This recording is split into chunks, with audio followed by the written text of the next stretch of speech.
across the United States that days of extreme heat and heat waves lead directly to significant increases in psychiatric emergency room visits.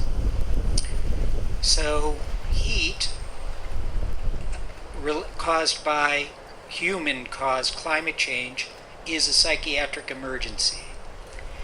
Heat causes sleep disturbance. Heat causes confusion.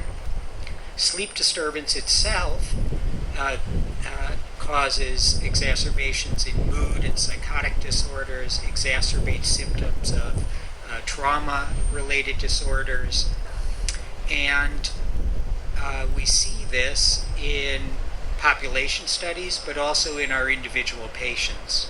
So, like Regina is saying, we think about these things as doctors intellectually, academically, but we also see them affecting our individual patients. And what I see, and what many of my colleagues see in the Boston area, not just in Boston, across the country, but certainly in Boston, is that during these periods of heat, people struggle to get enough cool air. Air conditioning is incredibly expensive, and for many people who barely have enough to pay their rent, turning on the air conditioning during heat waves is sometimes experienced as a luxury that people can't afford. So this is not just an example of heat causing psychiatric emergencies, but that those harms, those emergencies being disproportionately suffered by the most vulnerable among us. In Boston, like in other urban centers, mostly poor communities and communities of color. We've got plenty of evidence, in addition, internationally, that heat is associated with increased rates of suicide. We know that drought is associated with increased incidents of conflict, including domestic conflict, conflict between individuals, and group conflict, like outbreaks of territorial conflicts and wars. We know that flooding and other natural disasters lead inevitably to increases in the severity of psychiatric illness. That's why we're here. Like Regina says, the diagnosis is a heat emergency and climate change, and the treatment is, well, telling the truth and getting rid of fossil fuels. Yes. Thanks.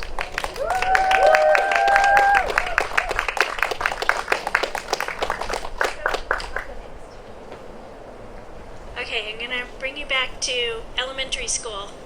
And I drew on the ground over here. You might want to gather around and remember your natural water cycle. So,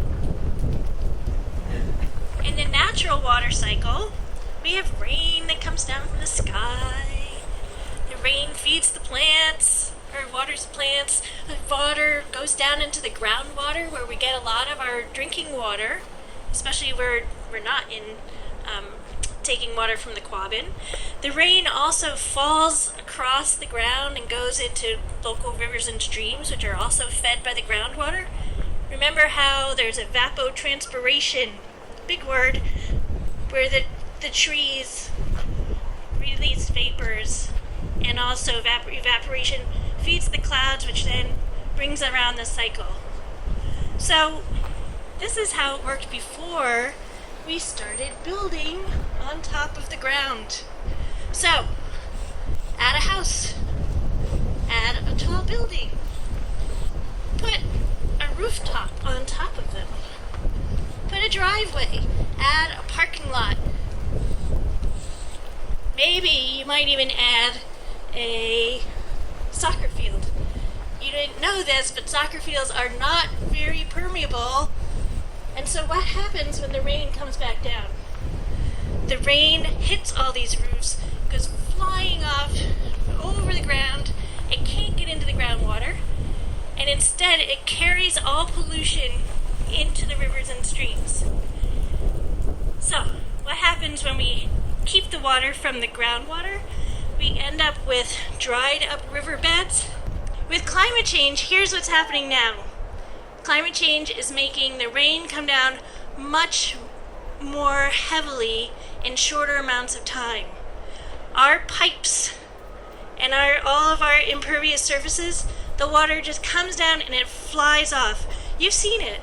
All summer, instead of the rain coming every once in a while, the rain comes all at once. And because we're not set up for it, we're losing all of that water out into the rivers, which flood and get more polluted. And we don't have groundwater, and we end up with droughts and people not being able to.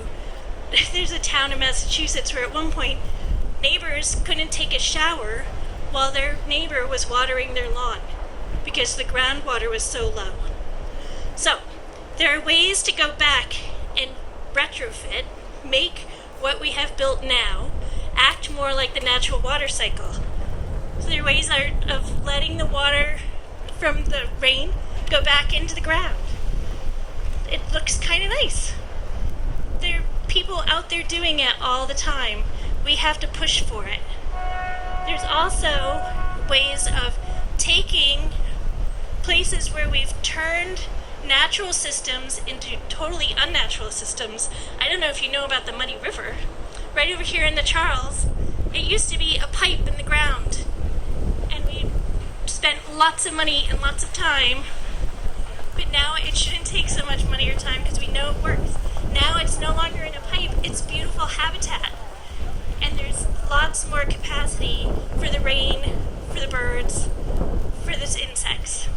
And so I'm here to let you all know that we don't have to go back to the caveman days to be able to enjoy our lives in a way that is taking care of climate change and responding to climate change.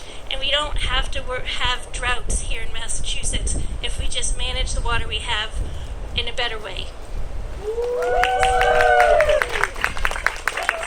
I think Michael should go there. My name is Robbie.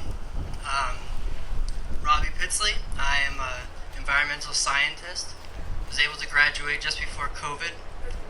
And while I was in school, I tried to ask myself the different ways that we could affect climate change in a positive way, because we talk about the negative ways.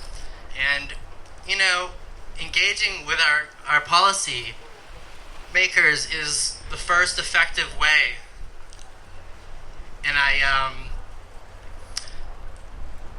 it's really good to be able to see scientists out here with so many activists and trying to bridge that so our policy members can see that. Another way we can affect it is how our everyday life. And what is everyday to us? Food. We have no choice. Who here likes food? We have no choice. So, and where does it come from? It comes from the ground beneath us. This earth has given us everything that we've ever needed to be able to feed ourselves. We have great influence over our food system, so with that comes great responsibility to be able to bring things into a positive feedback loop rather than a negative one that affects things in so many destructive ways. So over the past 100 years, we're seeing reminders. 100 years isn't that long. We had a dust bowl in the 1930s affecting the Great Plains, which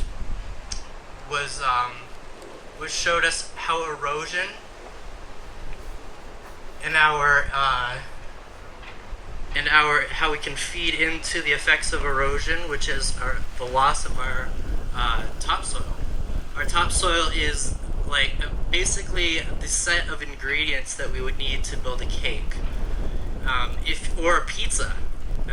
Everyone likes pizza, and if you have so much dough or flour, if you have so much cheese, but then you have a very small amount of sauce, then you're limited to the amount of pieces of pizza. The amount of pieces of pizza that you can make is limited to the sauce that you have. You could have so much of the other ingredients. And our soil is the same exact way. We need air, we need water, we need decomposing organic content, we need life, microbes, healthy gram-positive bacteria to help fight soil-borne diseases, which in many ways are connected to human and animal diseases. And we need minerals. We're losing those minerals with erosion. How is this happening? It's happening with primarily through farming. Farming has a great effect on it. So there it is. I'm very interested in all of this because we're all eating. It all needs to come somewhere. And we really need to figure out the best way to be able to produce food for ourselves and not leave out all of the other species on this planet. So, overtilling, digging up the soil every year has developed from a very profit-minded model, an extractive model. We're literally carelessly extracting minerals from our soil. And at one point, we were able to ignore that. And at some points, certain places are able to ignore that. But things are getting very drastic. And our soil is becoming empty. With empty soil, there's empty food. We really need nutritionally dense food to be able to combat the rises in diseases that are emerging. And not only is that through healthy minerals to be able to give people great nutritional profiles in defense, but also, again, through the life within our soils. Not just the big animals, not just the small animals, but the small little critters in the soil. Yay, microbes. The great dissemblers of our universe, which are able to break down different complex polymers, which are abundant because of the pollution that we're causing through our industrial practices. We are extractive in many ways, not just with our food. We're also feeding into emissions, all sorts of greenhouse gases through fertilizers, emitting nitrogen oxides into the atmosphere, and we are cutting down a great amount of trees to be able to make space for farmland, which is in many ways, especially in the Midwestern area, devoted to monocrops, which is wiping out biodiversity. There are solutions. And I feel that as we're looking around and we see a tree dying out because of a gas leak, we can really take a look at that and we can show our legislators a thing or two, and we can demand that we are given infrastructure that is conducive to a public lifestyle that values public health. And that would mean cutting a limit to dangerous fossil fuel infrastructures. As consumers, we have a great opportunity within food to make a big difference. We can support localized farming and regenerative farming practices, ones that rely on carbon sequestration through rotational grazing and livestock, rather than industrialized, packed livestock. Nitrogen fixation, anaerobic digestion through methane digestion, silvopastures through regenerative farming will restore our forests, conserve waters, and non-toxic materials, both on the processing and the way we create food, but also as consumers demanding non-toxic packaging and other sorts of materials. We need to phase out all of the little elements of how petrochemicals are involved with our food system. Thank you so much. Important that we scientists speak truth to everyone, so people can, with the truth, act and demand the things that we need to demand to our governments. Just the time that I have been here talking right now, which is just, 10 seconds or so, thousands of tons of greenhouse gases have been pumped into the atmosphere for human actions. Around 80% of these emissions are carbon dioxide, so we all have heard about this famous carbon dioxide. We know the sources, which are mostly transport, electric power generation, and we know how to reduce it. We have been told how to reduce actually the carbon dioxide emissions, and we are working on it. But then there is around 10% of these emissions that are actually methane, which mostly comes from producing fossil fuels, waste, and livestock. The key point of this 10% compared to the 80% of the carbon dioxide is that methane can cause more warming over the next 10 years than all that CO2. And this is because methane absorbs a lot more energy than carbon dioxide because of its molecular structure and because the way it interacts with other gases in the atmosphere. So carbon dioxide is relevant because it stays in the atmosphere for a long time after it's being emitted. So we must achieve net zero emissions for our climate to stabilize in the long term. However, we are already suffering climate change consequences. So we cannot only focus on the long term because we have seen, just in the last month, extreme events like the flooding in Pakistan, here in the US, extreme heat waves. So we definitely can focus only on the distant future. But I have good news for you, because even if methane may cause more warming than carbon dioxide in the next years, it only stays in the atmosphere for a decade. So not that as long as carbon dioxide, but yes, for maybe 8 to 10 years. So that this means that the warming from methane is not from the buildup over time as from carbon dioxide, but it's from the recent emissions. So this means that every time we reduce methane emissions, we can reduce the warming right away. So this means that methane is the fastest opportunity to slow global warming. And guess which sector has the power to do so? Any guess? Oil and gas. Fossil fuel infrastructures. They have the power to reduce methane emissions. So the fossil fuel industry has this power, because most methane emissions come from producing fossil fuels. Natural gas, for example, can easily escape into the atmosphere when they are extracting oil and gas and coal, or when it's being transported, the gas through the pipelines. So these leaks can actually offset any climate benefit that happens if any action is taken by the governments. Only these leaks of methane.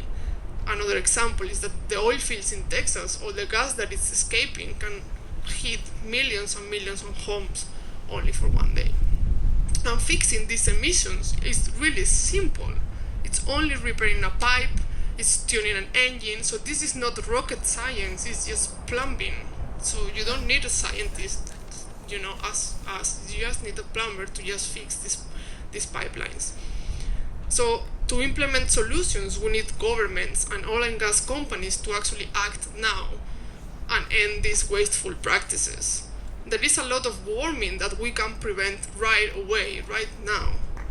So we don't need new fossil fuel infrastructures anywhere. So if governments make rapid, full-scale effort to actually cut methane, we have the chance to experience these benefits ourselves. We don't need to wait decades and decades. So we must call on governments to fix these methane leaks and to stop new fossil fuel infrastructures that will keep emitting methane into the atmosphere. So they must act now, and we must act now. Thank you.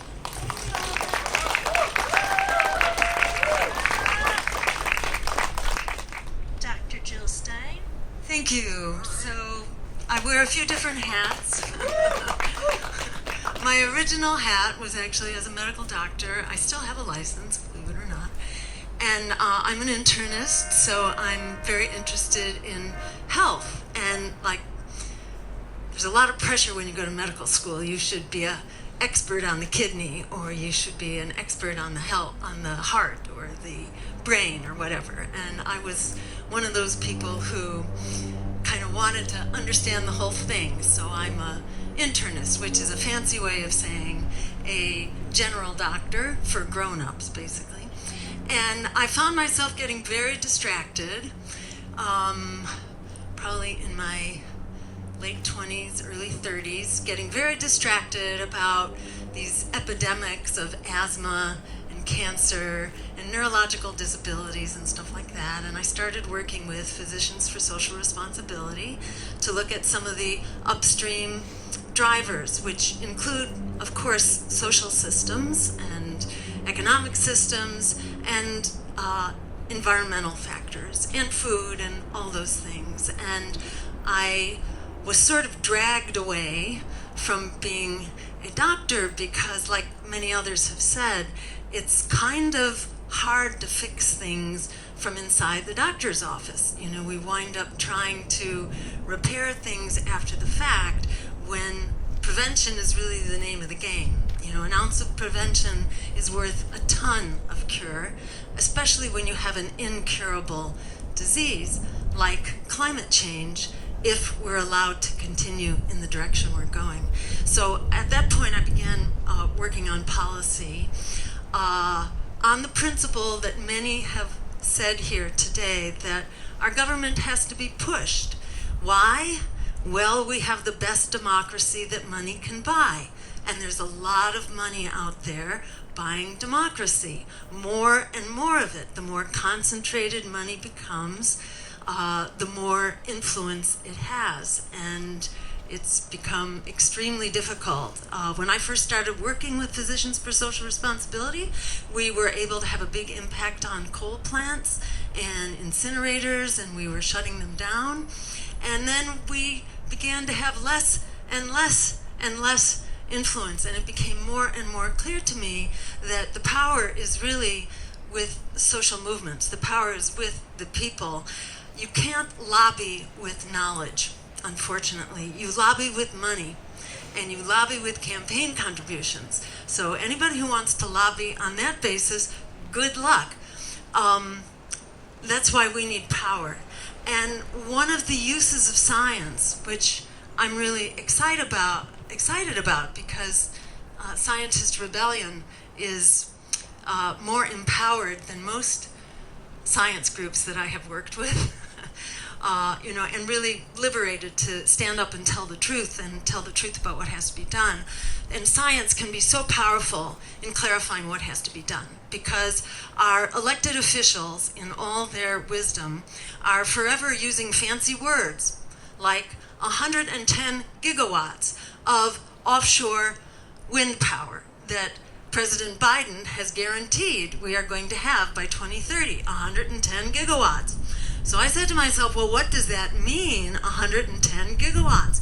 And you can't find that anywhere. Well, why are they not telling us when they're saying they have these transformative solutions? Oh, don't worry about it. If you saw some of the press about the arrests on Wednesday morning, much of it was, oh, but by the way, Charlie Baker has passed this great bill, so, what are they complaining about exactly?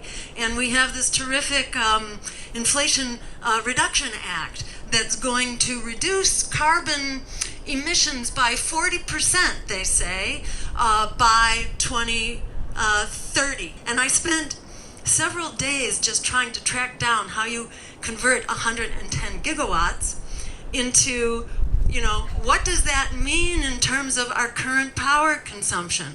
Well, it turns out, and this is just back of the napkin, I'm not an electrical engineer, but from the data that's available, and I would challenge our government to give us the proper statistics. If this is not the proper analysis, tell us what it is. But it comes out to less than 5%.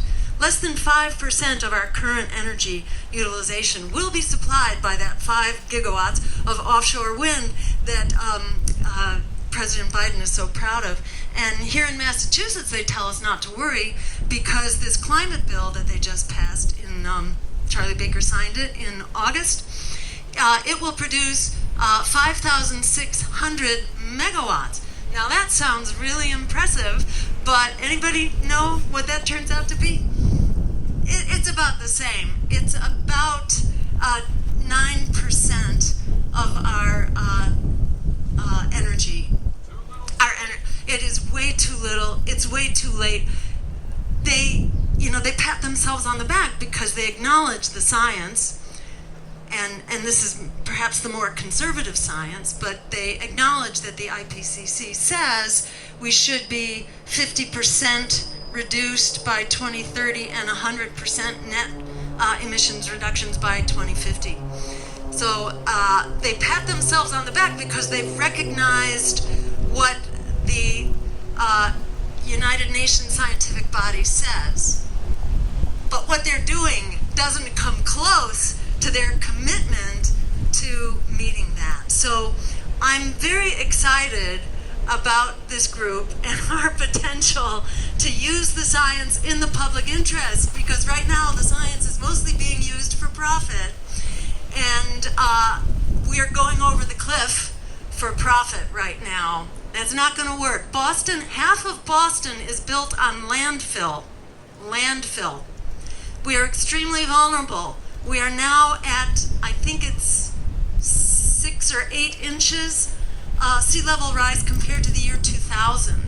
And it's supposed to approximately double that in the next few years.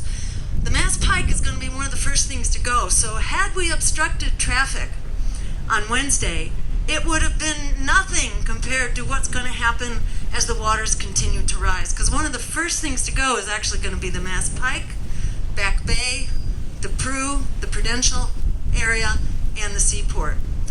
So we have to keep doing it. We got to keep getting the word out, and we got work to do. And it's really wonderful to be on this very inspired team with all of you. And a big thank you to Pam for just doing all the legwork here and pulling us together. Thank you so much. Let's keep it up.